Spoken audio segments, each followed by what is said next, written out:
Assalamualaikum, selamat sore Bang Kuyut. Selamat sore, Terini. Apa kabarnya? Baik-baik. Alhamdulillah baik. Lama Ya, enggak ketemu Terini nih. iya, lama sekali ya. Terus gimana itu? Apa namanya selama COVID di sana? Kondisinya gimana? Ya, barangkali samalah dengan kota-kota lain. Orang-orang lebih memilih di rumah daripada berkeluyuran di luar. Berarti eh, tulisannya semakin banyak dong selama COVID ini. Oh, enggak juga ya. Prosesnya berjalan seperti biasa aja. Sesuai program yang sudah ada. Ya. Terus kemudian barangkali memang karena lebih banyak waktu di rumah, mungkin ada tambahan-tambahan dari biasanya lah sedikit. Oke. Baik, selamat sore teman-teman semuanya. Saya perkenalkan hari ini saya mau mengundang sahabat saya, Yud Fitra dari Sumatera Barat. Dia itu adalah penyair senior, sahabat saya, teman diskusi saya, guru saya juga gitu. Karya-karya sudah luar biasa, nanti saya bacakan karya-karyanya. Barangkali teman-teman mau mengenal lebih dekat, jadi kita juga bincang-bincangnya santai ya Bang, nanti mungkin ada pertanyaan-pertanyaan dari teman-teman gitu ya. Oke. Saya bacakan sedikit. Yud Fitra lahir di Payakumbuh, Sumatera Barat, menulis berbagai di media, Malaysia, Brunei, dan Brunei Darussalam. Kemudian beberapa kali pernah memenangkan lomba cipta puisi dan cerpen. Wah, cerpen juga ya, Bang? Iya. Yeah. Oke. Tapi kalau antara puisi dan cerpen, milihnya apa? Puisi? Puisi. Kenapa, Pak? Kenapa, Bang? Karena saya pikir saya merasa diri saya itu lebih tepat melepaskan ekspresinya melalui puisi, medianya puisi. Oke, jadi Bang Kuyut lebih memilih puisi karena merasa lebih tepat ada media yang paling tepat itu menurut saya, bagi saya adalah puisi. Oke. Berapa lama sih biasanya Bang kalau nulis puisi? Enggak, apa ya, mungkin tidak bisa dijelaskan berapa durasi yang pasti, itu tergantung masing-masing puisi. Ada yang puisi kita tulis sampai sekarang tak selesai-selesai, ada yang puisi sekali tulis menjadi, dan pernah ada nggak satu hari selesai, Bang? Ya? Satu hari selesai pernah nggak? Harus selesai. Harus. Misalnya Bang Kuyut menulis puisi satu hari selesai, pernah? Pernah sih, tapi tetap aja puisi itu perlu pengendapan lagi, perbaikan lagi. Artinya memang butuh waktu juga. Mungkin penulisannya sehari, tapi pengendapannya cukup lama. Oke. Itu ya teman-teman ya, supaya teman-teman juga tahu bahwa menulis puisi itu butuh waktu pengendapan. Untuk seorang Yud Fitra yang sudah senior saja, memerlukan waktu yang cukup lama untuk mengendap gitu ya, Bang ya? Oke. Iya, benar. Kemudian Yud Fitra juga beberapa kali menjadi kurator di event-event besar. Kurator Pertemuan Sastrawan Asia Tenggara, kemudian kurator antologi puisi Rohingya, kurator Ubud Writer. Ubud Writer Narrative Festival tahun 2011 gitu ya Bang ya? Ya, oke. Dan beberapa event lagi, kemudian buku-bukunya sudah luar biasa. Berapa buku ya Bang? Yang kumpulan puisi udah 6 buku. 6 buku. Cerpen? 6 buku. Cerpen 1. Oke. Menurut Bang Kuyut nih, antara cerpen dan puisi, apa sih perbedaannya dalam cara menulisnya? Kalau sejauh pengalaman Kuyut, kalau cerpen ya prosa ya, puisi ya puisi. Kemudian persoalan ruang barangkali, persoalan ruang. Kalau menulis prosa itu ruangnya lebih luas. Sementara di puisi kita punya ruang yang sangat sempit sekali. Nah, semisalnya ya, kalau satu persoalan, satu tema di dalam puisi kita hanya punya ruang barangkali satu larik misalnya. Tetapi di dalam cerpen barangkali kita punya ruang yang lebih luas, misalnya satu alinea. Nah, jadi tantangan di puisi itu lebih selektif lagi, lebih ketat lagi. Makanya tantangan itu yang membuat Kuyut memilih puisi daripada cerpen, meskipun lebih greget gitu ya, lebih greget gitu ya Bang Kuyut ya. Ya. tantangan lebih besar, tapi justru itu yang asik gitu ya buat Bang Kuyut ya. Iya, benar. Oke. Karena kita bergulat, bermain, bertarung dengan kata-kata yang sangat selektif sehingga kita menemukan satu kesimpulan, satu penemuan yang menurut kita itu betul-betul sudah maksimal dari ruang yang sempit itu. Oke. Apa sih arti puisi buat Bang Kuyut? Apa ya arti puisi bagi Kuyut barangkali sama mungkin dengan penyair-penyair lain, bahwa ini adalah sebuah media ekspresi di luar realitas, yang mana dengan puisi kita bisa menyampaikan banyak hal. Barangkali apa yang tidak tersampaikan lewat media-media lain, barangkali lewat media puisi bisa tersampaikan. Nah, di situ barangkali ajaibnya kata-kata, sehingga puisi ya sangat berarti sekali bagi Kuyut dan bahkan sudah menjadi pilihan hidup, profesi dan segala macam. Artinya puisi lah, dunia Kuyut, dunia puisi lah. Ya, dari semua bukunya Bang Kuyut, 6 judul puisi ini hampir semua saya punya loh. Dan saya pembaca, alhamdulillah, pengoleksi dan pembaca puisi-puisinya Bang Kuyut yang luar biasa. Bisa cerita nggak salah satu dari buku itu yang judulnya Lelaki dan Tangkai Sapu?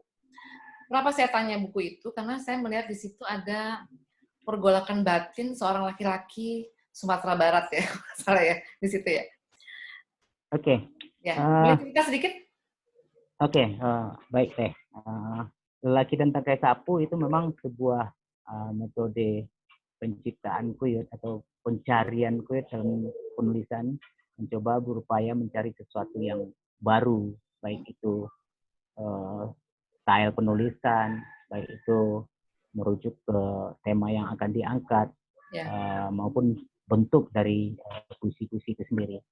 Karena dari buku pertama sampai buku berikutnya hingga sampai ke Lelaki dan Tangkai Sapu, barangkali ini adalah naluri bagi setiap penyair barangkali ya. Mereka tidak ingin mengulang-ulang sesuatu yang sudah pernah mereka lakukan. Jadi artinya akan selalu gitu ya? Ada pencarian, ya akan selalu ada pencarian terhadap kebaruan, sehingga kreativitas mereka berjalan. Dan barangkali itulah kenapa kita disebut kreator, karena kita mencari. Nah, kalau kita tidak melakukan mencari, tidak kreator dong. Oh nah, iya. Lelaki dan Tangkai Sapu itu adalah pencarian setelah buku Beromban. Bagaimana Kuyut mencoba dalam mengusung satu tema, merantau dalam satu puisi panjang yang dibagi dalam tahapan-tahapan. Nah, di situ juga Kuyut mulai mempersempit kata dengan catatan ingin lebih banyak bertualang, ingin lebih banyak memberikan tantangan kepada diri sendiri. Kuyut tidak memakai lagi akun lirik, misalnya Kuyut sudah bicara memakai ia dan segala macamnya. Dan bahkan kemudian di buku berikutnya, di buku-buku Mencari Jalan Mendaki dan yang akan terbit ini nama, mencoba tidak lagi memakai aku, kau, kamu, nya, dan beberapa kata yang sangat penting sebetulnya bagi penulisan puisi. Tapi mencoba untuk tidak memakai itu. Apakah kita berhasil menaklukkan atau tidak, itu lain hal. Tapi berarti dari sudut pandang siapa itu, Bang Kuyut? Nanti artinya ada peran yang diangkat nggak di buku berikutnya? Gitu. Artinya kita bicara dari Lelaki Tangkai Sapu tadi. Ya, Lelaki dan Tangkai Sapu itu rencana aku itu kan bukunya trilogi merantau. Yang pertama itu Lelaki dan Tangkai Sapu, yang kedua Mencari Jalan Mendaki. Nah, dan yang ketiga adalah judulnya Sinama. Nah, di masing-masing buku itu sebetulnya secara puisi dia bisa berdiri sendiri. Secara judul per judul di dalam satu buku dia bisa juga menyambung. Begitu juga antara buku Lelaki dan Tangkai Sapu dengan buku Mencari Jalan Mendaki juga bisa menyambung. Begitu juga dengan buku yang ketiga itu. Makanya buku itu bisa menjadi trilogi, akan tetapi secara per judul puisi-puisi itu juga bisa berdiri sendiri. Nah, begitu loh Teh. Jadi di dalam Lelaki dan Tangkai Sapu itu, bagaimana Piet melihat bahwa budaya dan tradisi merantau di Minangkabau itu sudah menjadi sesuatu yang seolah-olah pasti. Seolah-olah pasti bagaimana setiap laki-laki pada saatnya akan melewati proses-proses yang sangat rutinitas sekali, sangat monoton sekali. Sehingga bisa kita baca bahwa waktu kecil mereka harus kemana, usia sekian mereka harus kemana. Kemudian pada saat kapan dia harus pergi dari rumahnya, pada saat kapan dia harus meninggalkan kampung halamannya, itu sangat rutin dan monoton. Itu Bang. Ya, kenapa saya tertarik, saya mengangkat pertama buku itu dulu, karena saya tertarik dengan kearifan lokal yang diangkat oleh Bang Kuyut, bagaimana lelaki Minang harus merantau, gitu ya. Bercerita tentang itu kan, gimana Bang Kuyut pakai sudut pandangnya, siapa itu yang... Ya, yang agak berbeda lah. Gitu ya. Itu makanya kenapa saya tanya itu dulu yang pertama gitu, selain yang lain gitu. Tapi di situ memang saya melihat ada sesuatu yang beda dari buku-buku yang lain gitu. Saya melihatnya itu. Dan itu yang bikin saya menarik karena kearifan lokal itu tadi, Bang Kuyut. Kira-kira kalau di buku-buku yang lain ada kearifan lokal yang juga diangkat dari sisi Minangkabau atau dasar Minangkabau? Mungkin di buku ketiga ini ada, karena Kuyut kembali puisi ketiga ini berangkat mengusung tema sungai. Jadi artinya Kuyut mengangkat mitologi sungai, dan kemudian sungai yang Kuyut pilih adalah sebuah sungai yang ada di Sumatera Barat, yang kebetulan ada di wilayah Minangkabau yang bernama Batang Sinama.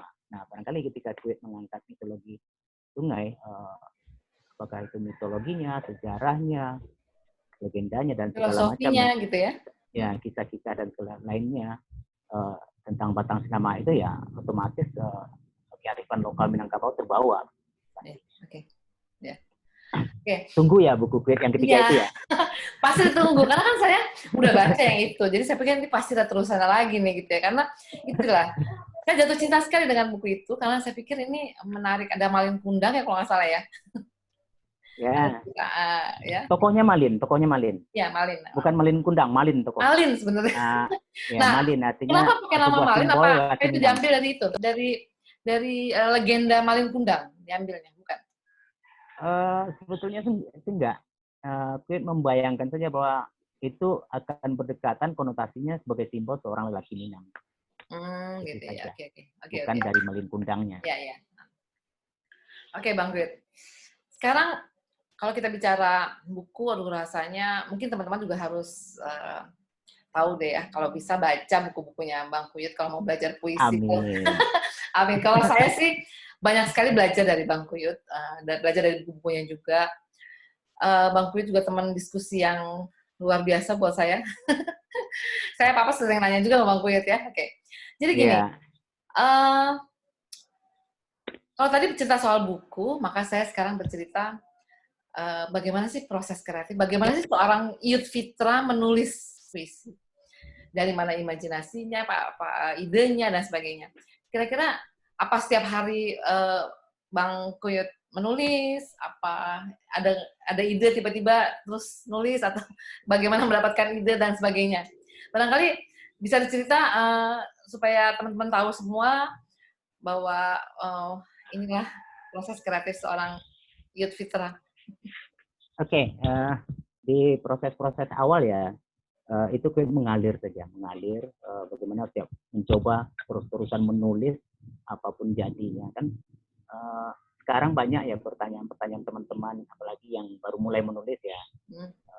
Bagaimana sih cara membuat puisi? Kok tiba-tiba ketika baru judul saya sudah mandek, baru bait pertama sudah mandek, baru lebih keras sedikit suaranya Bang, dan segala macam.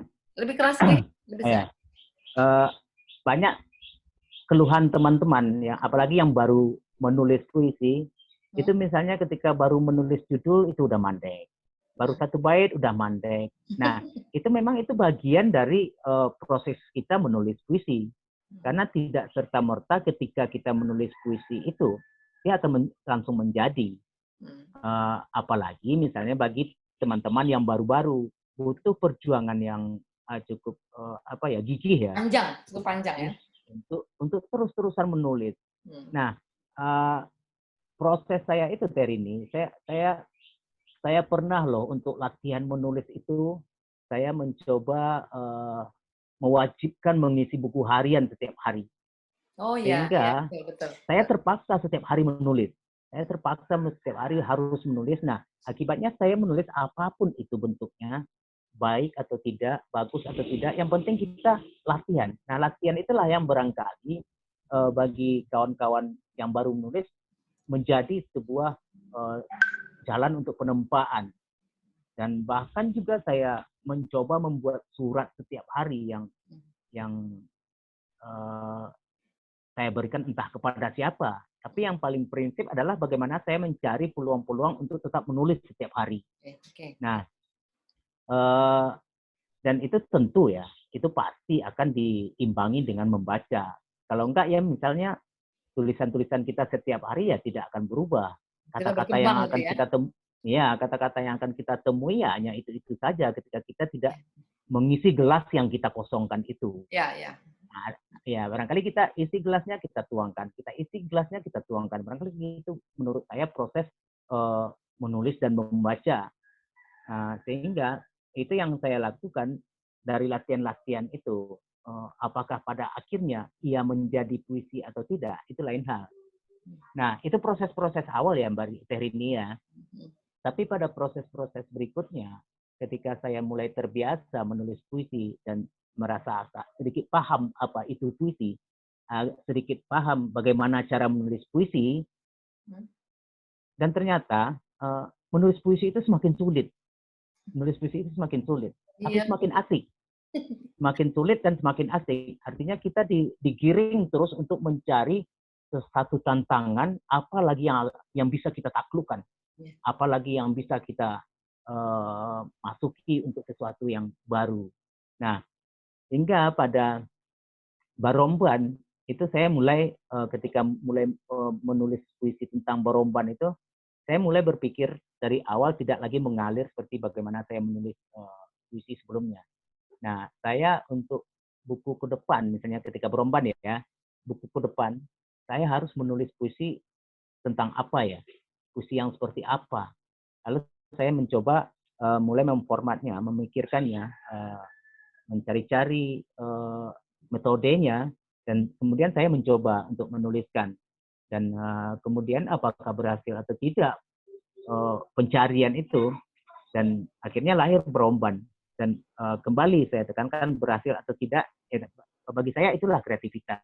Bagi saya itulah kreativitas karena saya mencoba masuk kepada sesuatu wilayah-wilayah baru dan meninggalkan wilayah-wilayah yang lama yang bagi saya sudah cukup saya kuasai dan sangat tidak menarik bagi saya untuk mengulang itu kembali.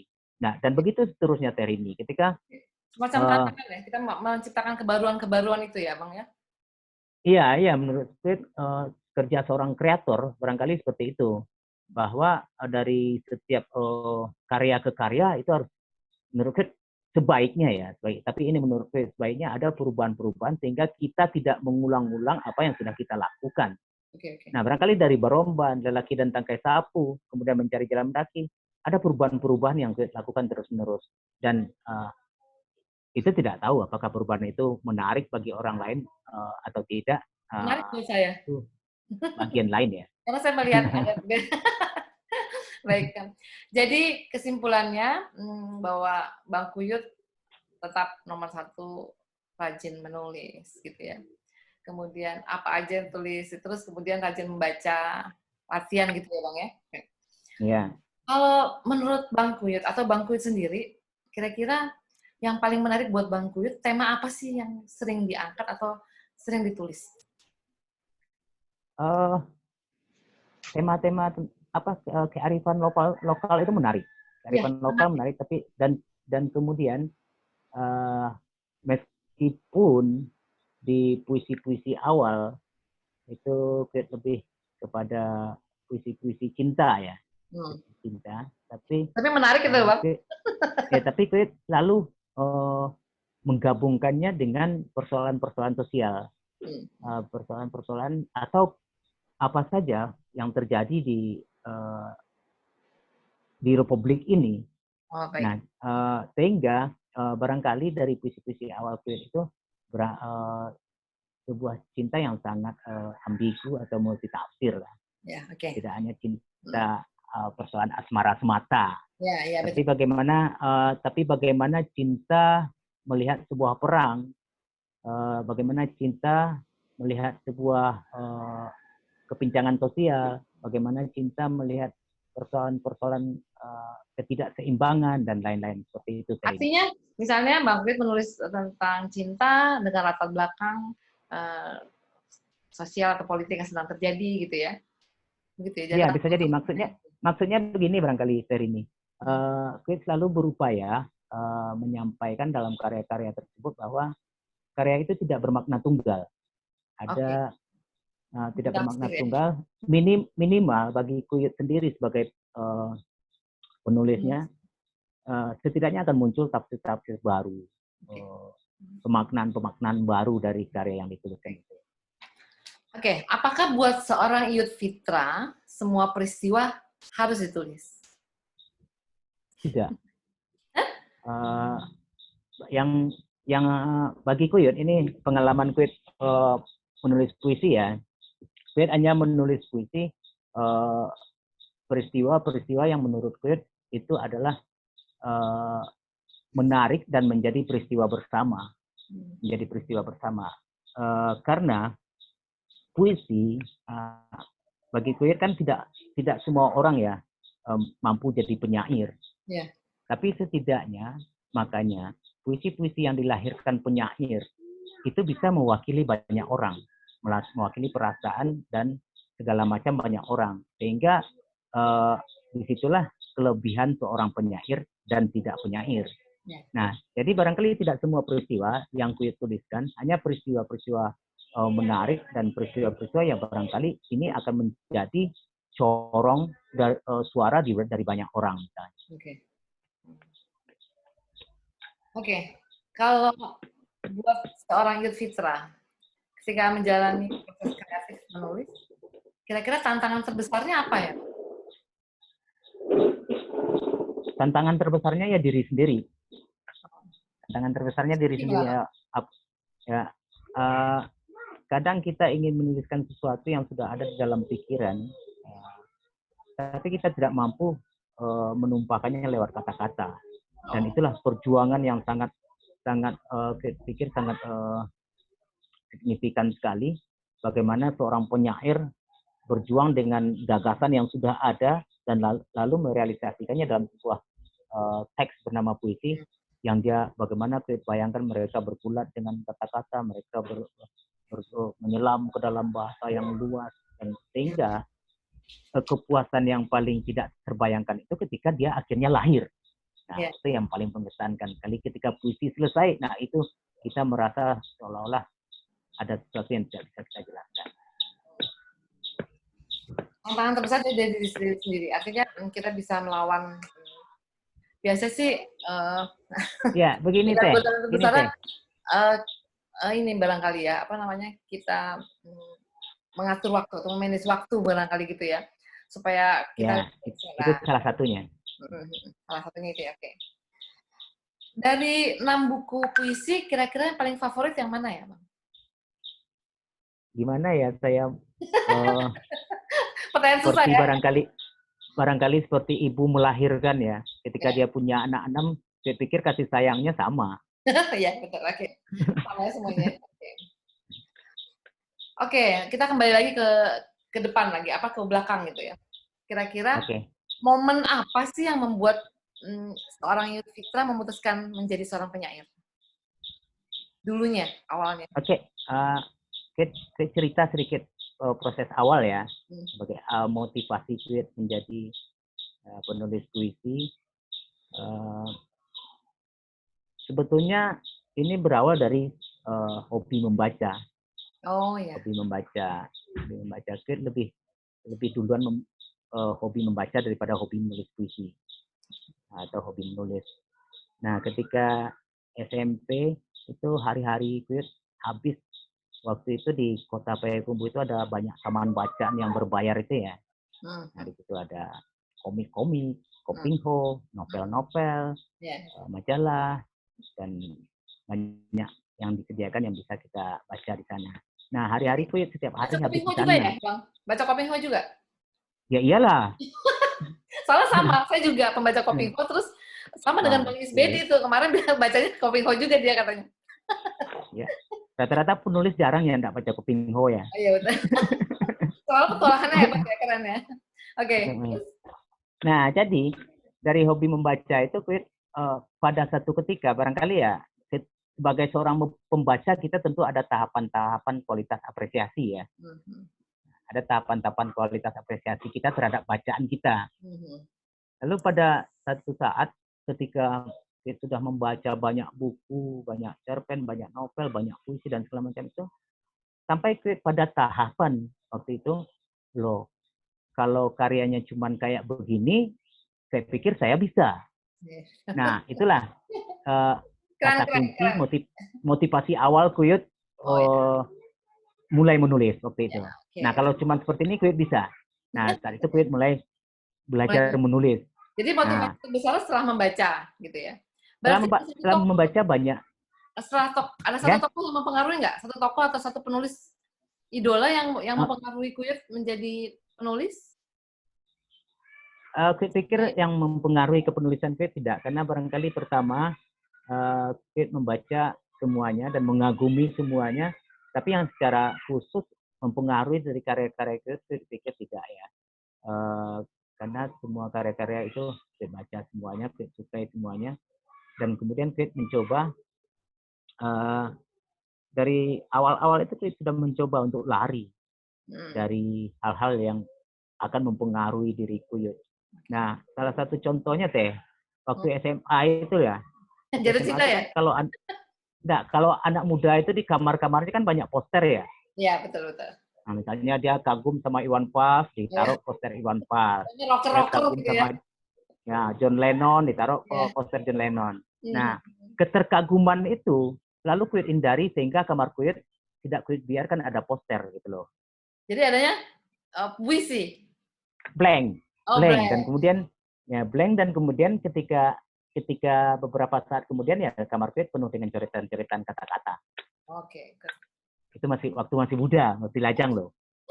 Apalagi kalau masih muda itu ada ketemu cinta pertama gitu, langsung nulis puisi gitu ya. Iya. Biasanya anak muda gitu. Dan salah satu proses latihan Kuyut menulis puisi itu adalah bagaimana teman-teman sebaya atau ya teman-teman sebaya akhirnya minta tolong buat puisi ke Kuyut untuk pacarnya masing-masing dan Kuyut dibelikan sesuatu. Gitu ya, guys. Indah banget ya, Bang. Oke, bagus. Tapi mudah-mudahan sekarang ada yang nonton ya. Ya, mudah-mudahan melihat masa-masa lalu Kuyut kan. Oke. Kira-kira menurut seorang Yud Fitra, apa sih kategori yang menjadikan sebuah puisi itu sukses? Apa ya, mungkin pada saat tertentu pernah Kuyut bilang membuat puisi itu mudah. Tapi pada saat yang lain, Kuyut juga mengatakan bahwa membuat puisi yang baik itu sulit. Membuat puisi yang baik itu sulit. Nah, kategori baik itu kalau menurut Kuyut, sejauh pengalaman Kuyut menulis puisi, adalah sejauh mana karya itu bermanfaat bagi orang lain. Sejauh mana karya itu bermanfaat, berguna, dan bisa memberikan kontribusi bagi banyak orang. Saya pikir kategori karya yang terbaik itu yang karya yang baik itu barangkali menurut saya seperti itu. Bagaimana dia mampu masuk ke ruang-ruang yang tidak hanya menjadi ruangnya sendiri, tapi masuk ke ruang orang banyak dan disukai orang banyak, dibaca orang banyak, dimanfaatkan orang banyak, dipergunakan orang banyak. Nah, barangkali itu bisa menjadi satu kategori sebuah karya yang baik menurut saya. Bisa menjadi sukses gitu ya. Okay. Bang Kuyut, kalau misalnya menurut Bang Kuyut ya sekarang, dengan munculnya banyak penyair-penyair baru gitu ya. Apa pendapat Bang Kuyut? Oke, tapi sebelumnya Kuyut mohon maaf ya, tapi ini bukan untuk sesuatu yang negatif, tapi Kuyut justru ingin memotivasi karena bagaimanapun Ter ini Kuyut banyak berurusan, bergaul, berkomunikasi dengan anak-anak muda yang baru menulis, apakah itu di komunitas-komunitas maupun Ter ini mungkin tahu di kelas-kelas online ya. Nah, rata-rata menurutku penulis-penulis muda, orang-orang muda, teman-teman muda yang baru ingin belajar itu sering tidak sabar. Sering tidak sabar. Jadi ketika mereka beranggapan bahwa ketika misalnya 2 kali atau 3 kali atau 4 kali menulis puisi, mereka sudah berharap puisinya bagus. Padahal puisi, sebuah karya seni itu butuh proses yang sangat panjang. Proses yang sangat panjang dan latihan terus-menerus, menambah wawasan dan ilmu terus-menerus, pergulatan terus-menerus, ya butuh perjuangan dan kegigihan. Nah, kebanyakan yang muda-muda tidak sabar dengan hal-hal yang seperti itu. Belum lagi misalnya ketika kita dihadapkan pada hal-hal yang sebutlah pada zaman Kuyut dulu ya, Terini ya. Pada zaman dulu Kuyut dulu itu lebih penuh perjuangan. Kalau sekarang kita menulis puisi sudah bisa di Android, mengirim puisi, ya bisa ngirim puisi lewat email. Kalau Kuyut dulu harus menyediakan tipek, harus menyediakan kertas, harus menyediakan amplop, harus menyediakan perangko, dan harus menyediakan keikhlasan ketika semua karya kita itu ditolak. Nah, dan sekarang segalanya serba mudah, tapi teman-teman muda kehilangan kegigihan, kehilangan kesabaran. Nah, makanya dari teman-teman muda yang berkomunikasi dengan Kuyut lalu adalah bagaimana kita memberikan motivasi supaya tetap sabar, supaya mau berproses gitu ya. Mau berproses dengan latihan yang terus-menerus, tidak berharap sesuatu itu terjadi begitu saja. Tidak berharap sesuatu itu akan terjadi hari ini atau besok. Mungkin 3 bulan lagi, mungkin 3 tahun lagi, mungkin 15 tahun lagi. Itu kan tergantung prosesnya masing-masing. Artinya konsisten gitu, konsisten. Kalau misalnya mau menulis harus berani berproses, kemudian konsisten pada pilihannya gitu ya, Bang ya. Ya, kalau kita sudah memilih ya kita harus menyerahkan diri kita. Ya. Menyerahkan diri kita, misalnya kita memilih puisi ya kita serahkan diri kita kepada puisi. Ya. Kita ikhlaskan diri kita ada di ruangan itu, kita ada di wilayah itu dan kita ada bersama-samanya setiap hari. Sehingga keakraban itu terjalin dari hati ke hati, dari batin, dan ketika kita menumpahkannya, maka mungkin akan lahir dari sebuah karya yang sangat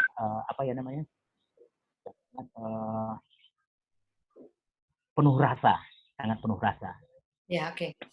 Jadi teman-teman semuanya, terutama buat yang baru belajar atau mau belajar menulis, silahkan nanti bisa menghubungi langsung Bang Kuyut.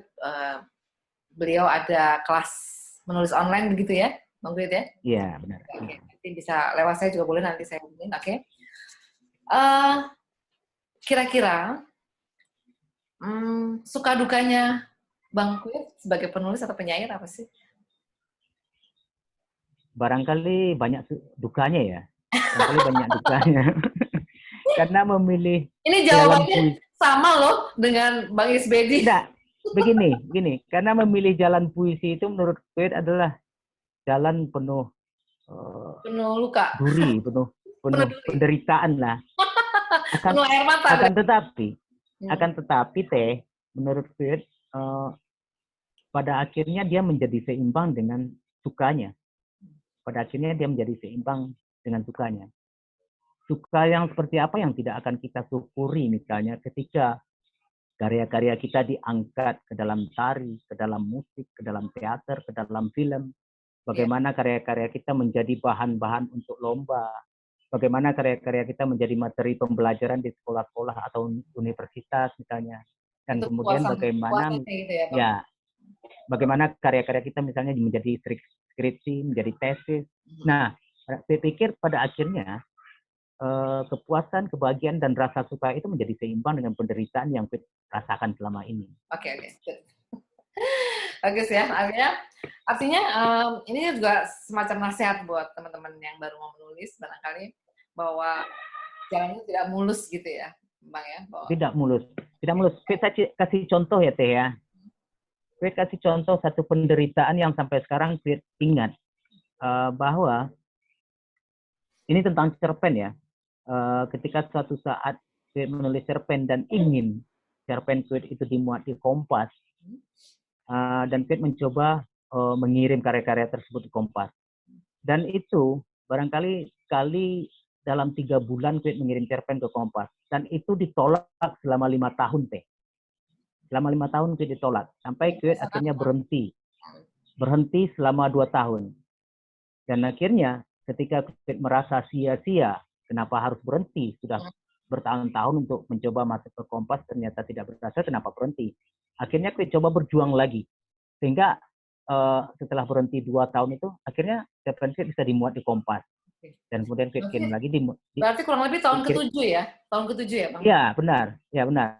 Akhirnya ketika Fit kirim lagi, dimuat lagi di Kompas. Ketika Fit lagi, kirim lagi, dimuat lagi di Kompas. Dan sampai hari ini, dan saat itu Fit berhenti dan tidak menulis cerpen lagi sampai hari ini. Nah, itu Fit sampaikan sebagai gambaran bahwa perjuangan itu selalu mengasihkan. Perjuangan itu selalu mengasihkan. Dan tidak boleh berhenti ya? Ya, dan kita tidak harus patah hati gitu loh. Patah hati buat pacar aja ya? Nah, buat pacar aja, buat karya jangan. Masa hidup hanya sekali, kita tidak meninggalkan apa-apa, minimal karya lah ya. Ya, oke. Berarti tadi teman-teman, buat teman-teman semua, barangkali tadi nasihat bagaimana seorang Yud Fitra berjuang di jalannya adalah tabah dan terus berjuang gitu ya. Ambil kesimpulan begitu ya, oke. Luar biasa, seorang Yud Fitra sudah menulis banyak buku, menjadi kurator di event-event besar, konsisten pada pilihannya. Ada tips-tips khusus buat para penulis muda barangkali? Atau teman-teman? Iya, barangkali yang itu tadi Teh, bahwa kita dalam menulis itu kita harus melalui proses dan tahapan-tahapan. Kita harus memiliki kesabaran, harus sungguh-sungguh, fokus, menjaga intensitas kita, dan kemudian ya latihan terus-menerus dengan keseimbangan membaca dan menulis, banyak menambah wawasan dan kemudian banyak latihan, sehingga pada akhirnya proses itu nanti akan mendewasakan tulisan-tulisan kita ke arah kematangan. Oke. Satu lagi, Bang Kuyut, kalau misalnya menurut Bang Kuyut, puisi atas dasar riset gimana? Sah-sah saja. Sah-sah saja. Justru Kuyut melakukan hal itu, yang buku terakhir ini Kuyut riset sungai. Oh, ya, dari hulu sampai muara. Dari hulu sampai muara Kuyut riset sungainya. Artinya kan itu yang saya lakukan juga di buku-buku saya gitu, saya riset gitu. Saya minta pendapat Bang Kuyut gitu ya. Oke. Nah, kalau bagi Kuyut itu sah-sah saja, dan barangkali bukunya akan menjadi lebih berisi karena ada banyak informasi baru dan pengetahuan yang kita bagi kepada orang lain. Ya, baik. Terakhir Bang Kuyut, saya mau tanya pertanyaan cepat dijawab. W.S. Rendra atau Hairil Anwar? Cepat Bang jawabnya. Hairil kali ya. Hairil Anwar, oke. Puisi atau cerpen? Karena bagaimanapun kulturnya agak sama dengan Kuyut, sama orang-orang Hairil Anwar ya pilihan, oke. Puisi atau cerpen? Puisi dong. Kopi apa teh? Awalnya kopi, sekarang kemudian teh, dan sekarang tidak sama sekali keduanya. Oke. Gunung apa pantai? Pantai lah. Pendidikan atau karir? Ya? Pendidikan atau karir? Bagi Kuyut karir. Karir, oke. Karena Kuyut belajar secara otodidak. Oh ya, oke. Kekuasaan atau kekayaan? Sulit itu Teh. Sulit itu Teh. Kekuasaan atau kekayaan? Hah? Kekuasaan juga tidak bagus, kalau ngejar kekayaan juga dianggap tidak bagus nanti. Saya bingung jawabnya. Harus pilih. Daripada mungkin lebih kekayaan ya supaya Kekayaan keluarga aja. bahagia barangkali ya. Populer atau kekayaan? Waduh, pertanyaan Teh ini gawat-gawat loh. Garuk-garuk kepala. Dua-dua, dua-duanya deh. Nah, nggak mau salah satu lah. Salah satu. Oke, kekayaan aja biar Kekayaan. keluarga saya bahagia. Oke. Biar Idealis. keluarga saya tersejahterakan. Lagi nih ya. Oke. Idealis tapi nggak punya apa-apa, atau ngikutin pasar tapi kaya? Waduh, semakin berat nih. Saya pilih idealis punya apa-apa. Nggak bisa. Kaya tapi nggak ngikutin pasar. Susah ya. Susah. Apa-apa bang. Kan idealis tapi nggak punya apa-apa. Cuman ikutin pasar tapi kaya gitu. Gimana?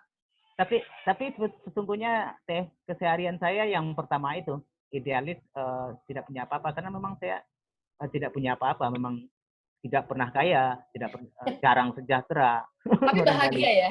Yang penting bahagia. Tapi alhamdulillah bahagia, sangat bahagia. Ya, oke, kita selalu bersyukur. Terima kasih banyak Bang Puyut. Mohon maaf kalau pertanyaan-pertanyaannya agak menukik ya kita terakhir. Oke Teh. Terima kasih banyak. Terima kasih Teh. Semoga bincang-bincang kita ini bermanfaat buat teman-teman semuanya dan teman-teman semakin kenal siapa Bang Puyut. Silahkan bagi yang mau ikut kelas online-nya atau tanya buku-bukunya boleh langsung menghubungi Bang Puyut atau menghubungi saya boleh. Terima kasih banyak. Selamat sore. Assalamualaikum warahmatullahi wabarakatuh. Waalaikumsalam.